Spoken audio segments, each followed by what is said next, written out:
Many people love Hakka stuffed tofu, but few know that this well-known home-style dish embodies the Hakka people's thousand-year-old homesickness. Today, we'll not only teach you how to cook it, but also guide you through the romance and heritage of this southern dumpling, enabling even beginners to succeed on their first try and create an authentic home-style flavor.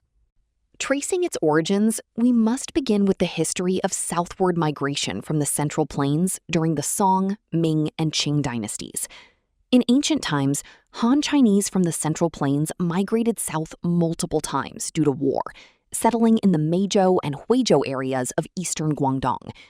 Northerners have always loved dumplings, but the South's fertile soil produced abundant rice, with almost no wheat, making it impossible to make the dumpling wrappers of their hometown.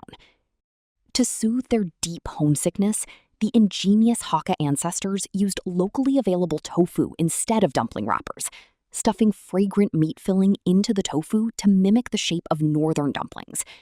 A bite of tofu followed by a bite of filling, it recreates the taste of home.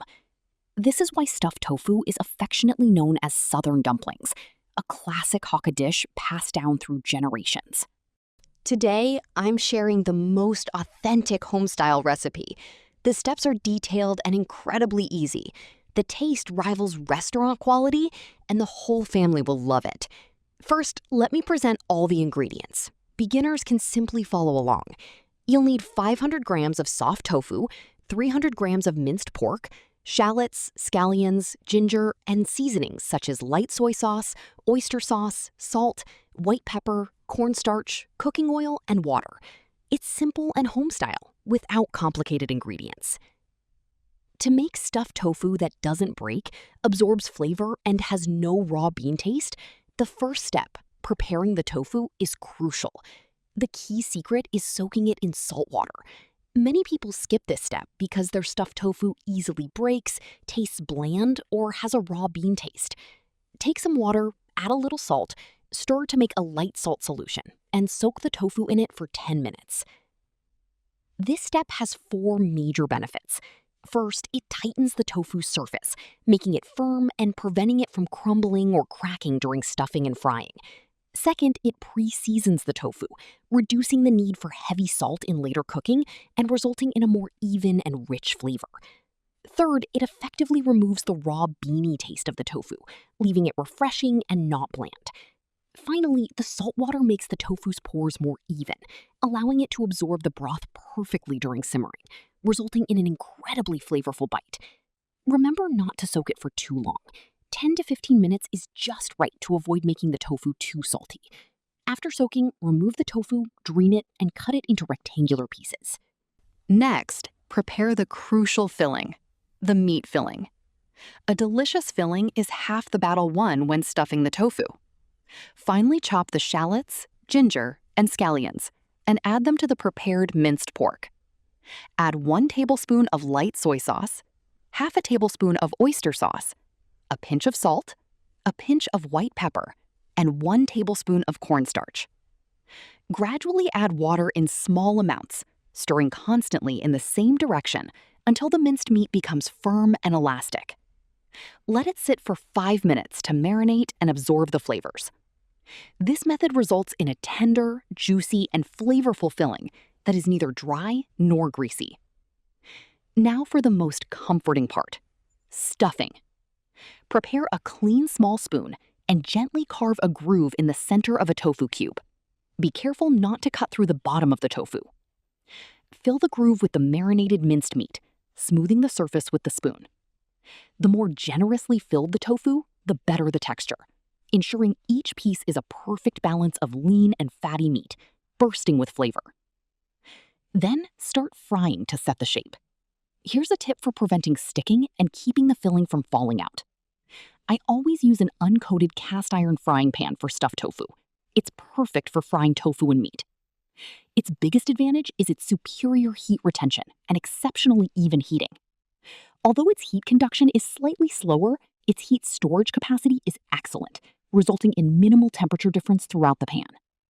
Whether frying, grilling, or braising, it's less prone to localized burning, producing tofu with a remarkably even color, achieving both excellent appearance and taste. Furthermore, cast iron pans become increasingly non-stick with use. Over time, a thick, naturally formed oil film develops, maintaining a non-stick effect even with minimal oil. It's far more durable than ordinary coated pans, eliminating concerns about coating peeling. Crucially, its non-stick coating is made of pure, chemical-free material, preventing the release of harmful substances during high-temperature cooking, making everyday cooking safer. It's also incredibly versatile, suitable for open flames, ovens, and charcoal grills. It's heat-resistant, won't dry burn, and can withstand the scratches of metal spatulas without damage. First, heat the cast iron pan over high heat. Pour in enough cooking oil to coat the pan's sides, and once fully preheated, place the tofu, meat-filled side down, into the pan. Cook over medium-low heat throughout. Don't rush to flip it. Patiently fry until the bottom is golden brown and set. Then slowly flip it over and fry both sides until lightly browned to lock in the meat and tofu flavors. Remove and set aside. Pre-seasoning the pan and setting the tofu before flipping is a key technique for beginners to avoid accidents. I recommend using ceramic chopsticks to flip the tofu. Cooking with them truly enhances the experience. Ceramic chopsticks are heat-resistant and won't soften, so they're not afraid of hot oil. Unlike wooden or bamboo chopsticks, they won't easily get hot, deform, or carbonize, and they don't pose the safety hazard of plastic chopsticks melting at high temperatures. Their dense, smooth surface doesn't absorb oil or leave food residue. After handling greasy tofu, a simple rinse is all it takes to clean it, reducing grease residue. Most importantly, they don't absorb oil fumes or food flavors, preventing cross-contamination of tastes. Even after repeated handling, there's no unpleasant odor, making them clean and hygienic. Finally, the crucial simmering step is the essence of making the stuffed tofu flavorful, allowing it to fully absorb the broth. Add a bowl of water, a small amount of light soy sauce and oyster sauce for a base flavor, and stir well to dissolve the seasonings. Add a little cornstarch to the pot, then add all the pan-fried tofu.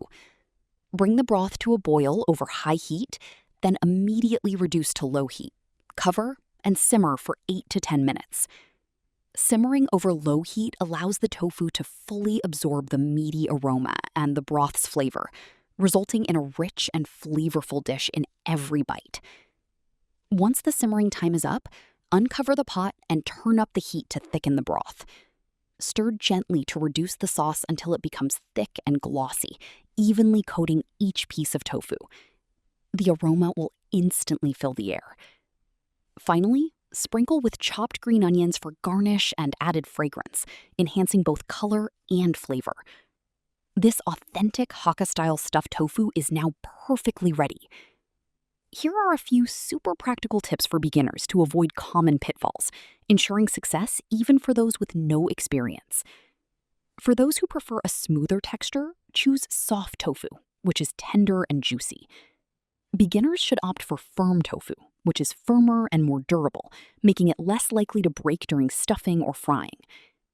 If you prefer a lighter flavor, reduce the amount of soy sauce and oyster sauce for a refreshing and non-greasy result, suitable for all ages. A small piece of stuffed tofu is more than just a home-style dish. It embodies the 1,000-year-old homesickness hidden in the everyday cooking of the Hakka people. Using tofu as the skin and fresh meat as the filling, it replicates the appearance of northern dumplings, comforting the homesickness of early migrants.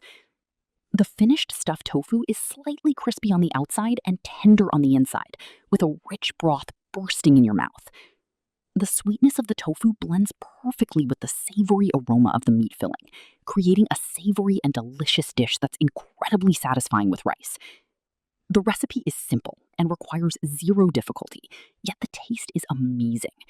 Try making this 1,000-year-old Hakka delicacy and unlock the authentic flavors of home cooking. Do you often find your stuffed tofu crumbling or sticking to the pan when you make it? Have you ever tried cooking in a cast iron pan? Tell me about your stuffed tofu making mishaps or your unique tips in the comments.